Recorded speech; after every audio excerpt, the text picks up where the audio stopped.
हाँ जी बच्चों, welcome to Chetan Malik classes and a very good morning, good evening, good afternoon to all of you. I hope all of you are fine and doing well. And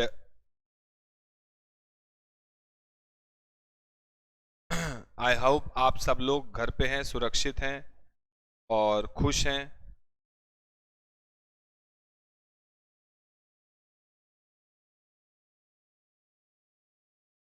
आओ जी, फटाफट से सब बच्चे आ जाओ. बहुत ही एक इम्पॉर्टेंट डिस्कशन करनी है आप सबके साथ. सब बच्चे लास्ट के दिनों में नॉर्मली बेटा पैनिक रहते हैं एग्जाम्स को लेके.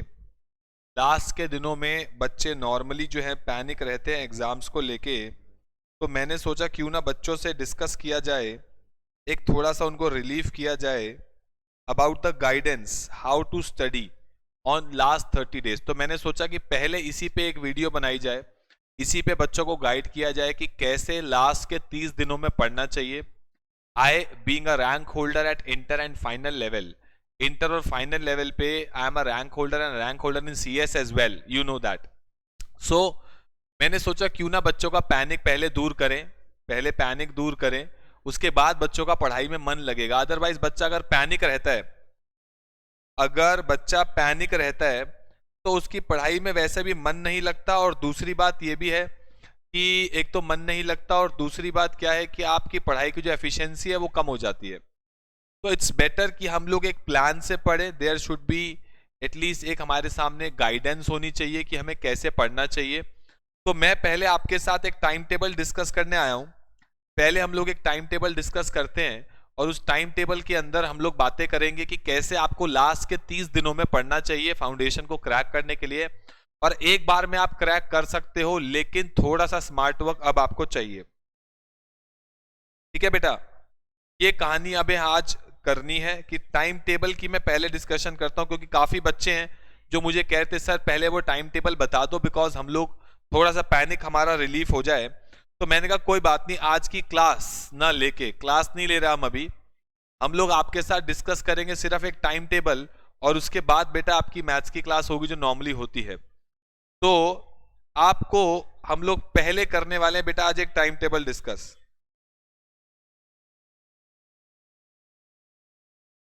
उसके हिसाब से, उस शेड्यूल के हिसाब से आपको पढ़ना चाहिए और वो शेड्यूल आपकी बहुत मदद करेगा पढ़ाई करने के लिए. तो प्लीज अपनी कॉपी पेन निकाल लो और उस कॉपी पेन के ऊपर एक शेड्यूल लिखना शुरू कर दो. कब पढ़ना चाहिए, कितना पढ़ना चाहिए, क्या क्या चीजों को दिमाग में रखना चाहिए, जरा ध्यान से प्लीज समझना. सुनो जी, कहानी सुनो अब. ये है जी आप लोगों के लिए एक बहुत ही बेहतरीन शेड्यूल इंक्लूडिंग टेस्ट सीरीज. उसके बाद आपको बताऊंगा कि पूरा दिन में कितना आपको टाइम निकालना चाहिए पढ़ाई को लेकर के और कितनी स्टडीज की रिक्वायरमेंट है लास्ट के एक महीने में. कुछ टिप्स हैं जो जो बेटा फॉलो करे बहुत अच्छी बात है. आपके पास इससे बेटर प्लान है एज पर योर कन्वीनियंस, तो दैट इज ऑल्सो गुड. पर जिन लोगों के पास कोई गाइडेंस नहीं है उनको गाइडेंस देने के लिए मैंने ये प्लान बनाया है. तो प्लीज जरा ध्यान से सुनना जी. अब आपको करना क्या चाहिए, लास्ट 1 मंथ आपके एग्जाम जो है वो अप्रोक्सीमेटली 9th या आपके फर्स्ट सेकेंड वीक से शुरू होते हैं नवंबर में. तो 9th या 10th के आसपास आपके एग्जाम शुरू होते हैं नॉर्मली हर साल नवंबर में जो फाउंडेशन होता है. तो 9th से 9th तक का मेरा एक बहुत ही बेहतरीन प्लान है जो मैं फॉलो करता था लास्ट के एक महीने में, जिसकी वजह से मैंने इंटर और फाइनल पे मेरी रैंक 10th और फाइनल पे रैंक 13 आई सीए में. तो प्लीज जरा इसको ध्यान से समझना. आपको करना क्या चाहिए, 9th 10th और 11th 9th 10th और 11th अक्टूबर को 3 दिन है बेटा आपके पास. उन 3 दिनों के अंदर आपको पूरी अपनी अकाउंट्स खत्म कर लेनी चाहिए. सर 3 दिन में कैसे होगी, अभी ये नेक्स्ट पेज पूरा है बेटा, नेक्स्ट पेज पूरा है मेरे पास, आपको और भी कुछ बातें बतानी है. तो 9th 10th और 11th लिख लो अपने पास. 9th 10th और 11th आपको करनी है जी अकाउंट्स. बहुत स्मार्टली प्लान किया है, कुछ इसके पीछे रीजन है.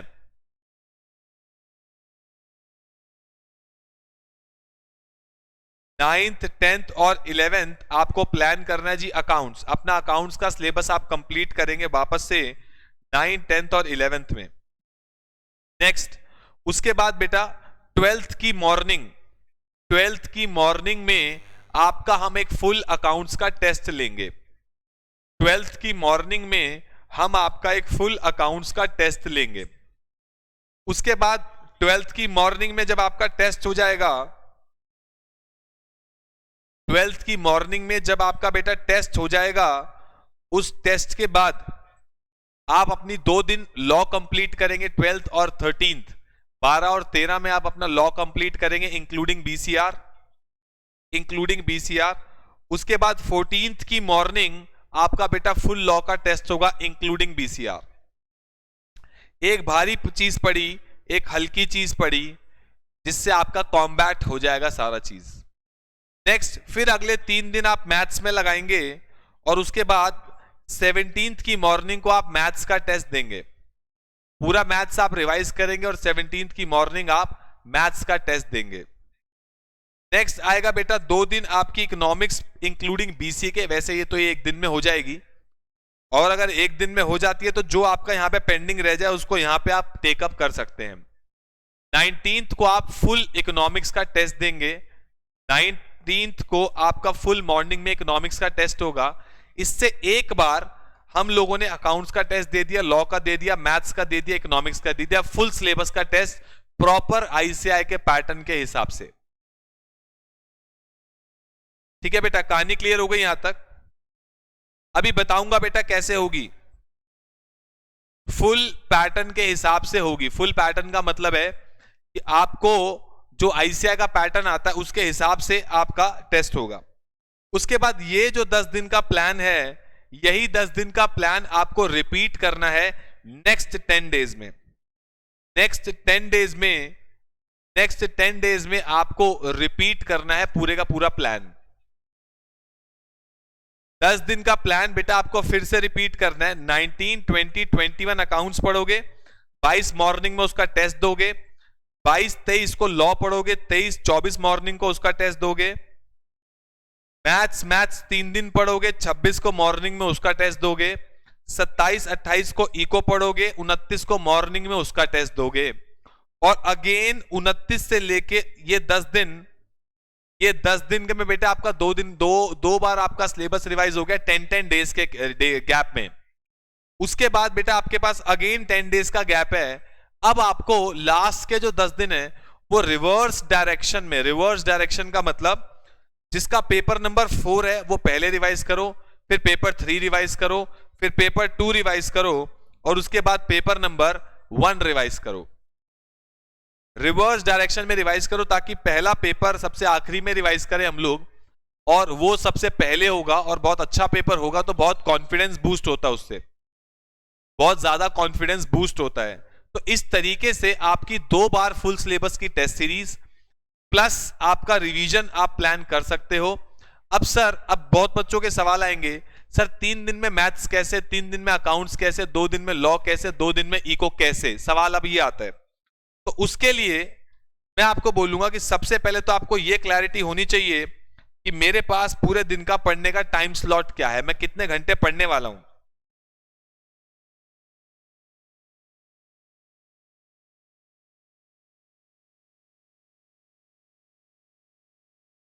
देखो जी, अब टाइम स्लॉट जो है आपके पास पढ़ने का पूरे दिन का, at least you have 12 hours at least.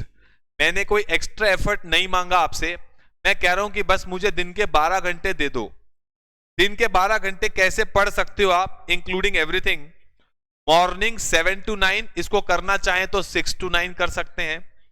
9 से 10 1 घंटे का आपको ब्रेक दिया, ब्रेकफास्ट के लिए आपको 1 घंटे का ब्रेक दिया। उसके बाद 10 से 12 2 घंटे अगेन आप पढ़ोगे, 12:30, फिर 12 से 12:30 अगेन आपको आधे घंटे का ब्रेक दिया। ब्रेक ले लेके पढ़ेंगे तो मजा भी आएगा। 12 से 12:30 आपको ब्रेक है आधे घंटे का। उसके बाद 12:30 से 2 अगेन आप 1.5 घंटे का स्लॉट बनाएंगे पढ़ाई के लिए। उसके बाद 2 से 3 आप लंच करेंगे आराम से 1 घंटा, जबकि 1 घंटा लगता नहीं है, बट स्टिल आप आधा घंटा आराम करें, आधा घंटा लंच करें। उसके बाद 3 to 5 again you have 2 hours to study, again you have 2 hours to study. ये 2 घंटे बेटा आप पढ़ाई कर सकते हैं 3 to 5 में। उसके बाद 5 to 6 अगेन मैंने आपको 1 घंटे का बेटा रेस्ट दिया है, टी टाइम, आराम से रेस्ट करो, कोई टेंशन नहीं है। 1 घंटे का आपको फिर रेस्ट दिया, 6 से 8 पढ़ो, 2 घंटे का स्लॉट है। 8 से 9 अगेन मैंने आपको डिनर का टाइम दिया है, 8 से 9 करना चाहो या 9 से 10 करना चाहो, दैट इज योर विश। इसमें थोड़ा बहुत फ्लक्चुएशन कर सकते हो अकॉर्डिंग टू योर घर की सिचुएशन। और रात को 9 से 10 पढ़ने के बाद आधे घंटे का बेटा फिर थोड़ा सा छोटा सा ब्रेक है।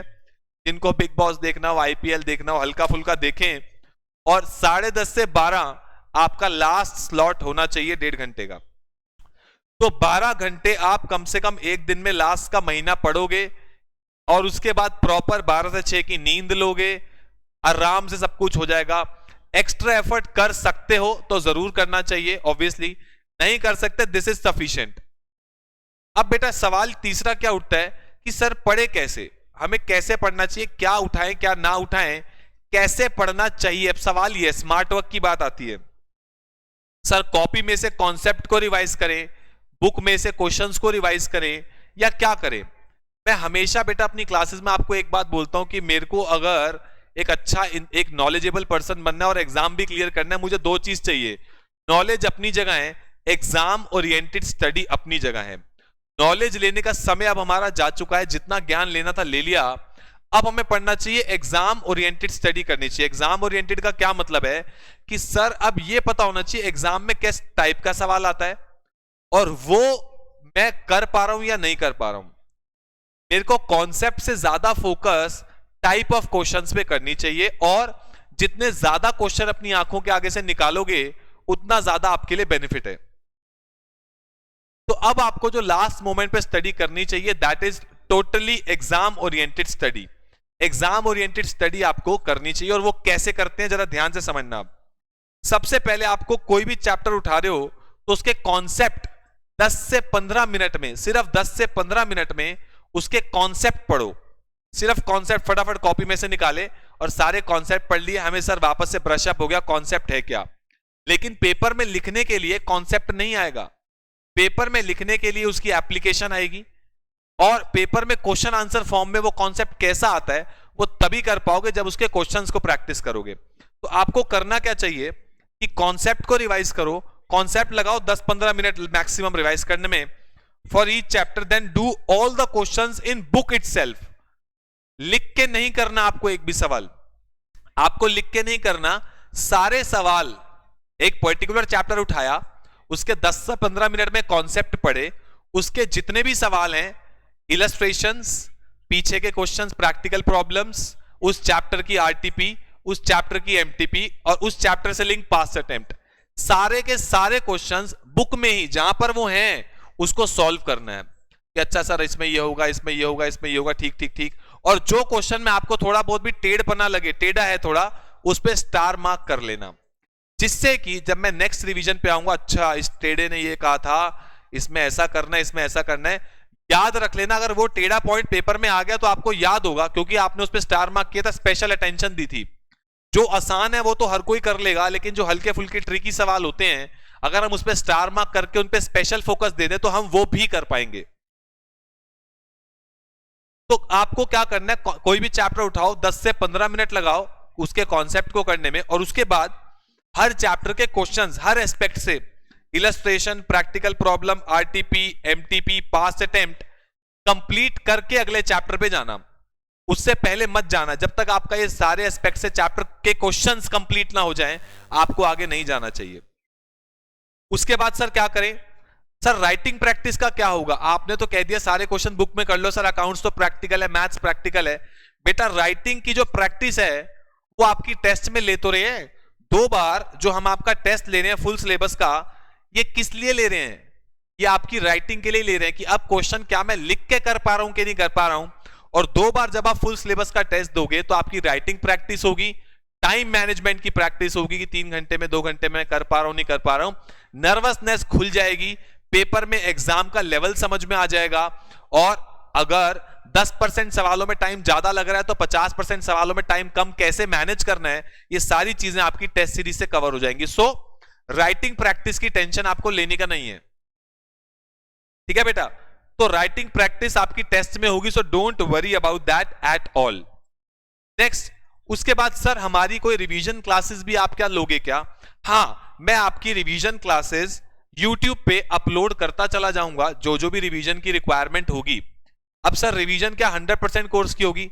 हमारे हिसाब से जो रिवीजन होती है नॉर्मली, जो हम लोग रिवीजन कराते हैं, जिन चीजों की पेपर में आने के चांसेस 80% है, मान लो आपके 10 चैप्टर, 10 में से मुझे पता है ये 6-7 चैप्टर तो ऐसे हैं पेपर में आते ही आते हैं, तो उनकी रिवीजन आपको कराएंगे और उन्हीं की रिवीजन आपको मेरे साथ कर लेनी चाहिए, क्योंकि 70 से 80% पेपर तो सर ऐसा होना चाहिए जो मेरा देखा हुआ हो, कम से कम मिनिमम।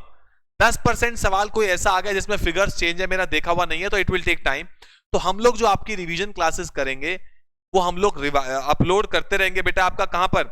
यूट्यूब पे हम लोग आपकी रिवीजन क्लासेस को टाइम टू टाइम अपलोड करते चले जाएंगे। यूट्यूब पे हम आपकी सारी की सारी रिवीजन क्लासेस को अपलोड करते चले जाएंगे, so you don't worry about that as well, ठीक है जी। उसके अलावा सर मुझे रिवीजन क्लासेस तो यूट्यूब पे मिल जाएंगी, अब सर मेरे को कौन से चैप्टर पहले करने चाहिए और कौन से चैप्टर बाद में करने चाहिए, ये भी एक मुद्दा है। तो बेटा आप पहले इसको नोट करो, फिर उसके बाद मैं आपसे बात करता हूं कौन से चैप्टर पहले करने चाहिए और कौन से चैप्टर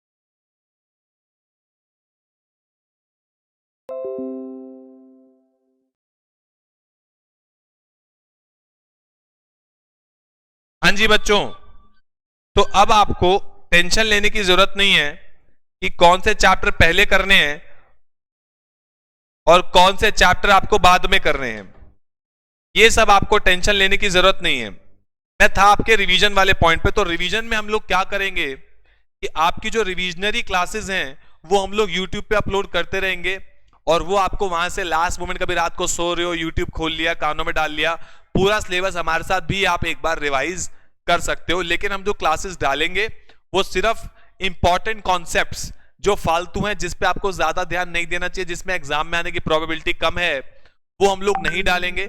जिसमें एग्जाम में आने की प्रोबेबिलिटी ज्यादा है वो हम आपके यूट्यूब पे अपलोड टाइम टू टाइम करते रहेंगे। अब सर सवाल ये उठता है कि सर मैं पहले कौन से चैप्टर करूं, बाद में कौन से चैप्टर करूं? तो आपकी बेटा वेटेज के हिसाब से आपको जाना चाहिए, और वेटेज के हिसाब से अगर मैं बात करूं तो ऑब्वियसली अकाउंट्स में बात करूं तो आपके गिने चुने चैप्टर है, partnership, company, final accounts, inventory, consignment, NPO और शुरू की थ्योरी।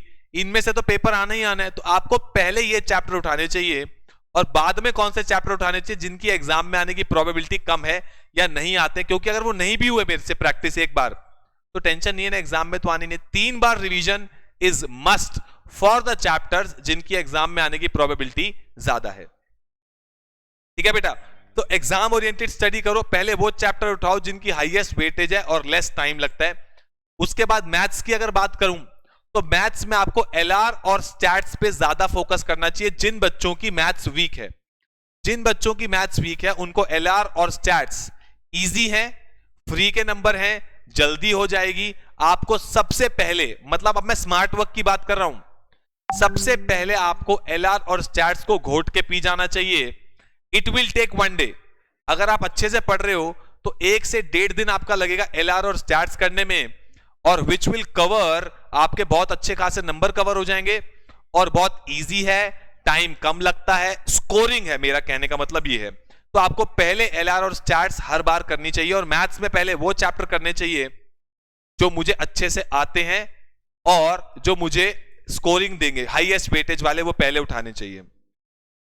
अगर मैं आपके पूरे सिलेबस की बात करूं तो इकोनॉमिक्स आपके फ्री के नंबर है, लॉ आपके फ्री का नंबर है, अकाउंट्स में भी 80% अकाउंट्स आपकी ऐसी है जो फ्री की है, मतलब उसमें कुछ आपको दिमाग लगाना ही नहीं है। Journal, ledger, cash book, rectification, BRS, शुरू की थ्योरी, 11th 12th के बेसिक्स कॉन्सेप्ट हैं। 80% अकाउंट्स आपके फ्री के नंबर है और लगभग 50-60% आपकी मैथ्स में, including LR and stats. Maths में कितने चैप्टर ऐसे, रेशियो हो गया, बहुत सारे चैप्टर ऐसे हैं जो आपके फ्री के नंबर हैं। तो आपको जो इजी चीजें पहले और स्कोरिंग ज्यादा है, हाईएस्ट वेटेज है, उनको पहले ग्रैब करना चाहिए। क्यों करना चाहिए? उससे कॉन्फिडेंस मिलता है कि सर कॉन्फिडेंस ये कि मेरा इतना तो डन है, ये तो हो ही जाएगा, इसकी टेंशन नहीं है।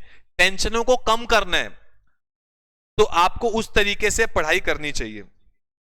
उसके बाद आपकी मैं कवरिंग ऑल क्वेश्चंस, रिवीजन मैं भी कैसे कराऊंगा, मैं आपको जो रिवीजन कराऊंगा अकाउंट्स के अंदर, जो यूट्यूब पे अपलोड करूंगा, जो मेन चैप्टर्स हैं जिनके एग्जाम में आने की प्रोबेबिलिटी बहुत ज्यादा है या एग्जाम में आते ही आते हैं, उन सबके क्वेश्चंस, सारे क्वेश्चंस 100% क्वेश्चंस क्लास में एक एक करके सारे डिस्कस कर लूंगा। रिवीजन हो गई पूरे चैप्टर की in the form of questions जो एग्जाम में आने हैं। तो this is smart work which you have to do. Concept पे कम फोकस देना है, अब नंबर ऑफ क्वेश्चंस पे ज्यादा फोकस देना है कि ज्यादा से ज्यादा सवाल मैं पेपर में जाने से पहले रिवाइज करके जाऊं। और बुक में प्रैक्टिस करो, राइटिंग प्रैक्टिस आपकी टेस्ट उसी के लिए होते हैं। बुक में प्रैक्टिस करने से लिखने में टाइम वेस्ट नहीं होता, नंबर ऑफ क्वेश्चन ज्यादा कवर होते हैं और ज्यादा बार कवर होते हैं। This is what I followed being a rank holder at inter and final level. एक बार में सीए फाउंडेशन इंटर फाइनल किया, सीए इंटर में 10th रैंक आई all over India, CA final में 13th आई ऑल ओवर इंडिया। तो कुछ तो स्मार्ट वर्क किया होगा और वो यही था कि नंबर ऑफ क्वेश्चन ज्यादा अपनी आंखों के आगे से बार बार निकाले और राइटिंग प्रैक्टिस टेस्ट की फॉर्म में की। ये बेटा एक बहुत सिंपल सा फॉर्मूला है, ये कर लो। तीसरी बार जब तुम रिवीजन करने बैठोगे ना, आपका ध्यान उन स्टार वाले क्वेश्चंस पे जाएगा। अच्छा इसमें ये पॉइंट था, इसका मुझे सॉल्यूशन समझ में आ गया। जो इजी है वो तो सबके लिए आसान है, मुश्किल को जो आसान बना दे बेटा वही बाजीगर या बाजी गर्ल वही कहलाता है। तो आपको वही करना चाहिए। तीसरी बार जब आप रिवीजन करने पे आओगे, आप देखोगे आपको पेज, अच्छा इसके पेज पे ये था, इसके पेज पे ये था, अच्छा ठीक है इसमें तो ये करना था, पहली बार में मैं यहां अटका था, ये समझ में आ गया।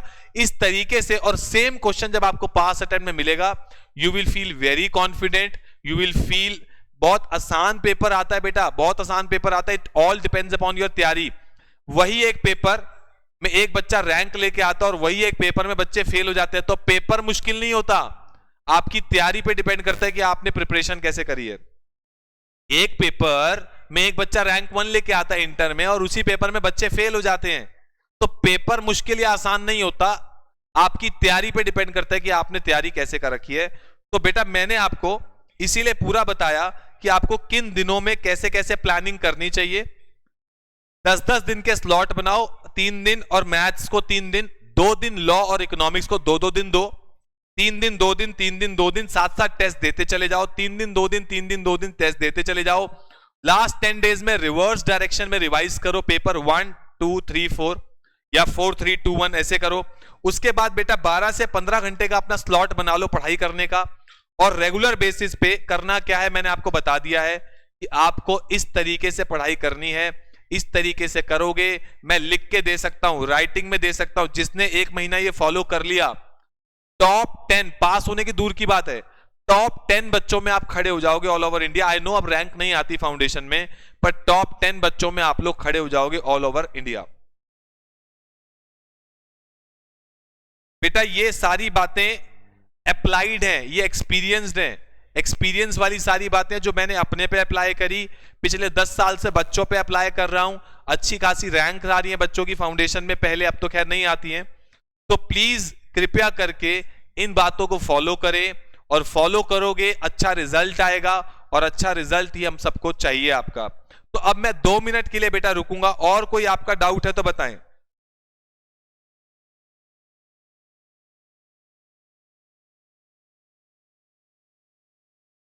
बताएं जी, अब बताएं और कोई समस्या आपके दिमाग में? समस्या जब तक दिमाग में है, पढ़ाई दिमाग में नहीं जाएगी।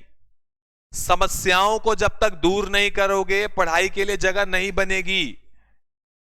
मैं फ्रैंकली बोल रहा हूं, जिन बच्चों का सिलेबस 7th या 8th अक्टूबर तक भी हो जाए, एक दिन रिलैक्स करना भाई। मैंने 9 अक्टूबर से 9 नवंबर प्लान किया हुआ है, एक दिन मैं एंजॉय करूंगा, मेरा पूरा प्लान है। दिस शुड बी योर दिमाग का कूलनेस लेवल, पेशेंस लेवल दिमाग का ये होना चाहिए। हर समय अगर तुम्हारी फटी रहेगी, डर के रहोगे, तो बहुत दिक्कत होने वाली है, पेपर में भी दिक्कत होगी। मैं फ्रैंकली बोल रहा हूं, मैं पिछले 10 साल से देख रहा हूं, 50%, 60% जनता एग्जाम में अटेम्प्ट क्यों नहीं कर पाती? बिकॉज ऑफ डर ओनली। डर की वजह से 50-60% लोग एग्जाम में नर्वस हो जाते हैं और पेपर नहीं कर पाते। नर्वसनेस दूर करो, पेपर अच्छा करो। नर्वसनेस दूर कैसे करो? Plan your work and work on your plan. अपने वर्क को प्लान करो और उस प्लान पे काम करो। नर्वसनेस क्यों होगी मेरे भाई?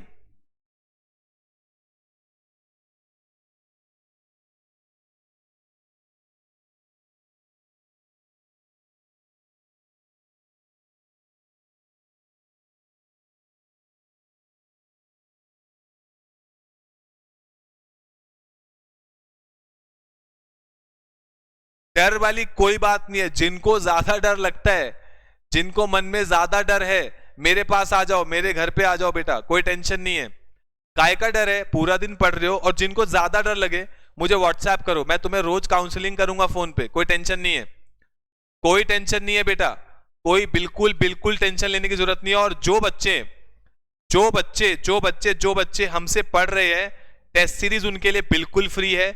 लेकिन जो बच्चे आउटसाइडर्स हैं, जो हमसे क्लासेस नहीं ले रहे हैं फाउंडेशन की, उनके लिए टेस्ट सीरीज है बेटा 500 रुपीज पर सब्जेक्ट। अगर आपके किसी फ्रेंड को लेनी है तो आप ले सकते हैं। 500 रुपीज पर सब्जेक्ट आपकी टेस्ट सीरीज है, जिसमें आपके दो दो फुल सिलेबस के टेस्ट होंगे, जिस टेस्ट की डिस्कशन भी हम लोग साथ साथ करेंगे, विद सॉल्यूशंस आपको टेस्ट प्रोवाइड करेंगे। मानवी का कहना है सर लॉ बताओ 2 दिन में कैसे करें। अब ध्यान से सुनना, लॉ में आपका मेजर कॉन्ट्रैक्ट एक्ट है, सेल्स वो सब बहुत छोटे छोटे हैं, मेजर कॉन्ट्रैक्ट एक्ट है। इट विल टेक, आप कॉपी खोलो, मैम के नोट्स खोलो, इट विल हार्डली टेक 2 से 3 घंटे पूरे कॉन्ट्रैक्ट को कॉपी में से रिवाइज करने में। अगर आप और कुछ नहीं पढ़ रहे, इट विल हार्डली टेक 2 से 3 घंटे। है क्या मेरे भाई कॉन्ट्रैक्ट? मैम ने पूरा कॉन्ट्रैक्ट रिवाइज करा रखा है, यूट्यूब पे वीडियो पड़ी है, पूरा कॉन्ट्रैक्ट मैम ने रिवाइज करा रखा है 1 से 2 घंटे में। इट विल हार्डली टेक 2 से 3 घंटे पूरा कॉन्ट्रैक्ट को रिवाइज करने के लिए।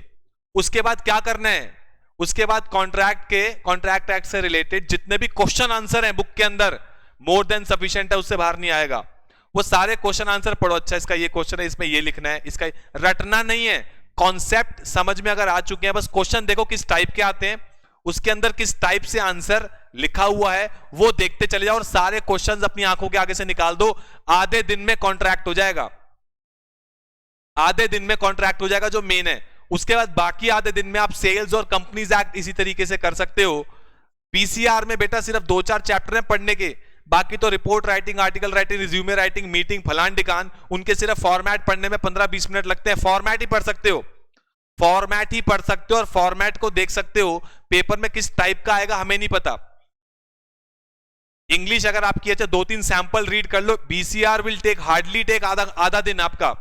अगर बीसीआर तमीज से पढ़ रहे हो, आधा दिन लगेगा पूरा बुक को पढ़ने में। लिखना विखना तो कुछ है ही नहीं, बस पढ़ते चले जाना है।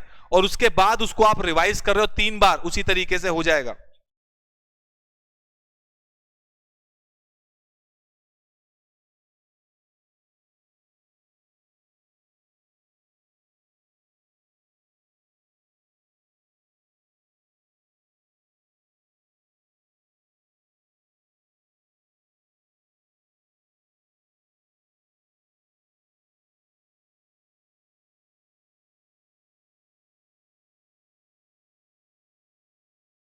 टेंशन बिल्कुल भी मत लो। बच्चे कह रहे सर इन्वेंट्री कंसाइनमेंट, बेटा मैं सारी की सारी क्लासेस आपकी पूरे पूरे क्वेश्चंस को सॉल्व करके अपलोड कर दूंगा, टेंशन नहीं है, वो क्लास देख लेना मेरे साथ। आपके मेजर चैप्टर, अब दूसरा सवाल ये आता है, बच्चे बोल रहे हैं सर मेजर चैप्टर जो अच्छे अच्छे अकाउंट्स में जिनकी हाई वेटेज है वो कैसे करें? बेटा मेरे पे छोड़ दो, आप अपने एंड पे जो कर सकते हो कर लो।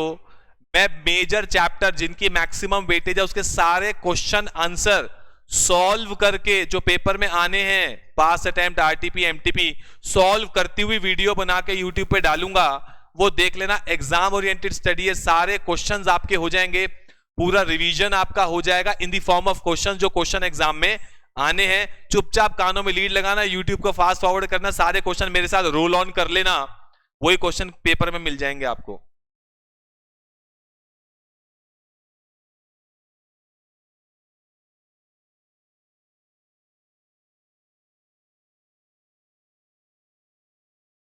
अच्छे से बेटा लक्षिता बहुत अच्छे से क्लियर हो गया, डोंट वरी एट ऑल, इस शेड्यूल को फॉलो कर लेना, आपका बहुत अच्छे से क्लियर हो जाएगा और पार्टी लेने में आ जाऊंगा, टेंशन मत लो, पार्टी तो मैं लूंगा ही लूंगा बेटा।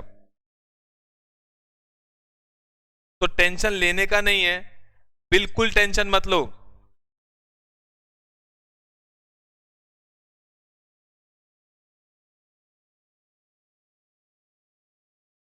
ठीक है बेटा, बिल्कुल प्रॉपर आपका टेस्ट होगा, जो टेस्ट सीरीज होगी दैट इज फुल प्रॉपर। तो जो भी आपके फ्रेंड्स अगर वो टेस्ट सीरीज लेना चाहते हैं, 500 रुपीज पर सब्जेक्ट है, उसके लिए आप नीचे जो नंबर है उस पर कॉल कर सकते हैं, डोंट वरी अबाउट दैट। और जो हमारे बच्चे उनके लिए टेस्ट सीरीज बिल्कुल फ्री है। प्लीज प्लीज प्लीज टेंशन बस दिमाग से निकाल दो। टेंशन जब सामने आए, मेरा उल्टा सीधा हंसता हुआ चेहरा अपने सामने देख लो, टेंशन मत लो। बहुत आसान आता है फाउंडेशन का पेपर। एक बार जब आप पूरा सिलेबस कर लोगे, पास्ट अटेम्प्ट पेपर देखना, आपको लगेगा इतना टुच्चा पेपर आया है। पेपर बहुत आसान आता है, सिर्फ तैयारी में फर्क पड़ता है लोगों की, और तैयारी जिनकी अच्छे से होगी वो पेपर एक बार में आराम से क्लियर कर सकते हैं। ठीक है जी, तो आई होप ये वीडियो आपको काम में आएगी, ये वीडियो आपको बेटा काम में आएगी। और मैं आपको OMR शीट, जो लोग के पास OMR का फॉर्मेट दे दूंगा एक, वो आप प्रिंट आउट निकाल सकते हैं ऑनलाइन टेस्ट सीरीज के दौरान। ठीक है जी, तो ये आपकी पूरी कहानी है। इसके अलावा बेटा कोई भी दिक्कत हो मुझे व्हाट्सएप करो, मैंने नंबर आपको दिया हुआ है, सबके पास मेरा नंबर है 9716700315, सबके पास मेरा नंबर है। इस नंबर पे व्हाट्सएप करो, कॉल पे मुझसे बात करो, काउंसलिंग लो टाइम टू टाइम, टेंशन वाली कोई बात नहीं है। बस प्लीज इस शेड्यूल को फॉलो कर लेना, और इस शेड्यूल के अलावा आपको कुछ करने की जरूरत नहीं है। You will score very high in your exam, don't worry, don't worry at all, आप आराम से क्लियर कर जाओगे। ठीक है जी,